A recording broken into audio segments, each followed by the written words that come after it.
The accessory drive belt, sometimes known as a serpentine belt, transfers power from the engine to run the alternator, which generates the electricity needed to run the car, the power steering pump, the air conditioning compressor, and, on some engines, the water pump. Technology improvements in drive belt construction mean that newer belts do not develop cracks even when they are worn. So a special tool is used to measure the wear between the ribs of the belt.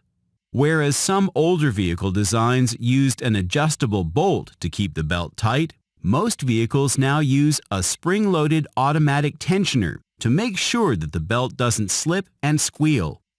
The accessory belt works best when the ribs of the belt are gripping the grooves on the pulley. But as the belt wears, the ribs become thinner and the belt is no longer able to grip the pulley as tightly as it needs to.